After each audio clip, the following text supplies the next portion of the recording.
The sleeping brain, the active consolidation machine. Welcome to this explainer. Look, we all know how absolutely amazing it feels to wake up after a solid, uninterrupted night of rest, right? But today, we're going to decode the fascinating and honestly super dynamic process your brain undergoes to secure and transform your waking memories while you're fast asleep.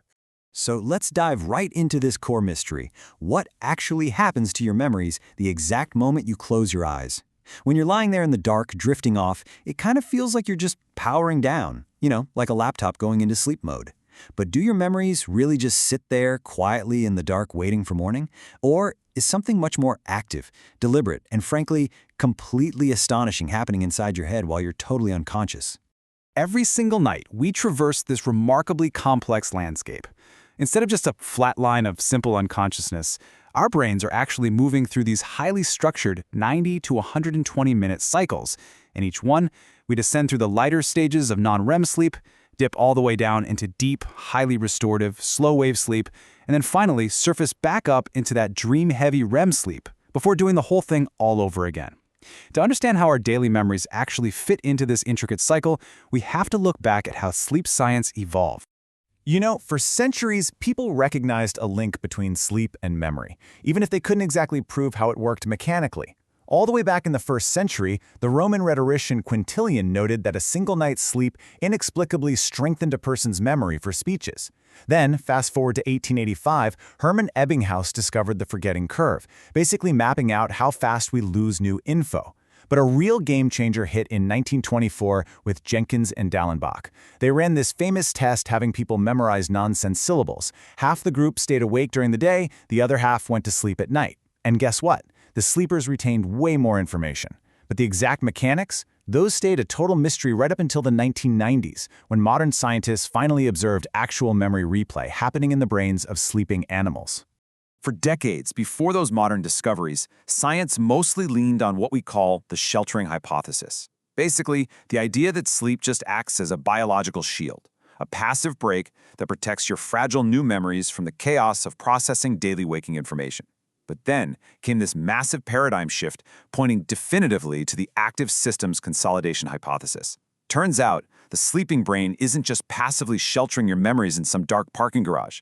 It's a highly dynamic factory that's actively working, exercising, and transforming those memories.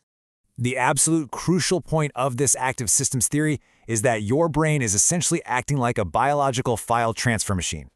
During the day, you're taking in facts, new skills, experiences, and those are written to a fast learner temporary drive, which is your hippocampus.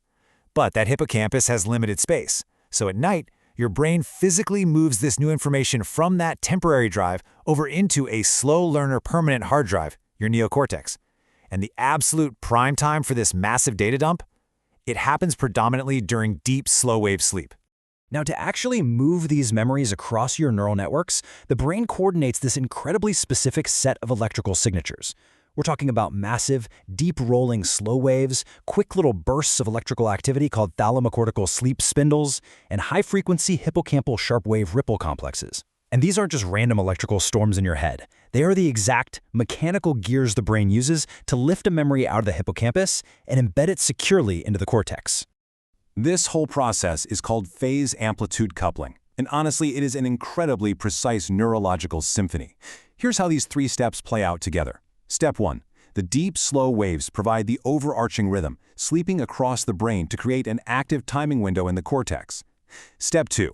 Those rapid thalamocortical spindles nest perfectly inside that exact window. And finally, Step 3. The sharp wave ripples fire off the actual memory data from the hippocampus.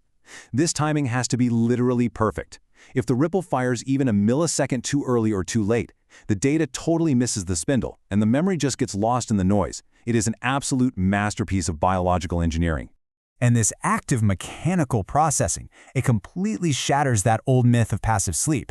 In fact, researchers Pauler and Voss summarize this so beautifully. They state that memories do not lie dormant during sleep, but rather receive regular exercise, and that sleep is essentially a nightly session of psychotherapy.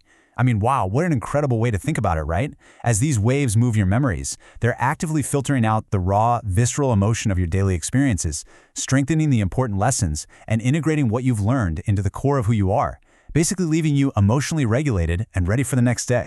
Targeted memory reactivation, hacking the sleeping brain. Okay, so if the brain is actively exercising memories using these highly precise electrical rhythms, it raises a pretty thrilling question. Could we somehow hack that process? Like, could we manually trigger specific memories from the outside while someone is fast asleep? To figure that out, researchers devised this really fascinating experiment. Imagine you're a subject in a sleep lab. During the day, you're taught the locations of specific objects on a computer screen, and each object is paired with a distinct sound. So maybe a cat's meow for a picture of a cat, or a kettle's whistle for a teapot. Then you go to sleep. Once you hit deep non-REM sleep, the researchers unobtrusively play half of those sounds back to you over a speaker in the room. This technique is called targeted memory reactivation, and it attempts to use that external sound cue to literally hijack the brain's natural file transfer system, prompting it to prioritize that one specific memory. Well, the results of these cueing experiments are absolutely staggering. When those subjects woke up and got tested, the memories that were silently cued during sleep decayed by only about 3%. Meanwhile, the uncued memories, the ones that were just left alone, decayed by nearly 17%. So by simply playing a subtle sound at the exact right moment, the external cue successfully commanded the sleeping brain to hit save on specific files over others. And the implications for this go way beyond just remembering where a digital cat was on a screen. Targeted memory reactivation during sleep has actually been shown to boost a huge variety of complex cognitive functions. Imagine studying vocabulary for a new language, right? And by playing soft audio cues while you sleep, you literally wake up with better fluency. It's been shown to improve physical skill learning, spatial memory, and incredibly, it can even be used to reduce ingrained implicit social biases. By gently prompting the sleeping brain, we can actively shape our waking cognition. But here's the catch. A totally critical component for all of this declarative memory magic to work is actually reaching that deep, slow-wave sleep. When you look at the data from these studies, there is a super clear upward trend. The greater the percentage of slow-wave sleep a person gets, the more word pairs and facts they successfully retain. It's a direct, measurable relationship. You literally cannot hack the system if the deep sleep architecture just isn't there to support it. When the system breaks down, sleep deficits and disorders. Let's take a second to explore the real human stakes here. What actually happens to our cognitive health and our emotional well-being when this intricate symphony of slow waves and spindles falls out of sync? Sadly, the memory processing system can and does literally break down, and we see this really clearly in several severe conditions. In schizophrenia, for instance, there's a documented deficit in sleep spindles, and that directly correlates to massive impairments in both declarative and non-declarative memory consolidation. In Alzheimer's disease, patients show significantly reduced slow-wave power and fewer fast spindles, and this disrupted sleep architecture actually predicts poorer memory outcomes and cognitive decline. Furthermore, in conditions like PTSD, highly disrupted REM sleep prevents the brain from performing that nightly psychotherapy we just talked about. The normal process of updating and extinguishing the emotional weight of traumatic memories gets interrupted, which unfortunately leaves the individual trapped in that visceral trauma. But understanding the mechanics behind these deficits actually gives us an incredible amount of hope for the future of sleep medicine. Right now, researchers are actively developing non-invasive auditory and electrical stimulations to help people.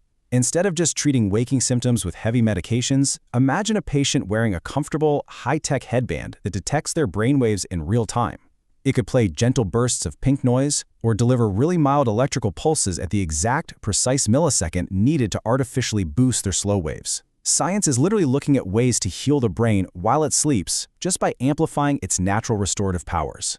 Which leaves us with a truly exciting thought, especially as wearable tech becomes cheaper and infinitely more advanced. Will you soon be hacking your own brainwaves at home to learn while you sleep? I mean, as EEG monitors become as common and accessible as modern smartwatches, we might all very soon have the power to actively optimize our brain's nightly file transfer process. Until that day arrives, try to treat your sleep not just as a passive necessity, but as the ultimate cognitive workout. Thanks so much for joining me for this explainer, and hey, here's to a deeply consolidated night of sleep.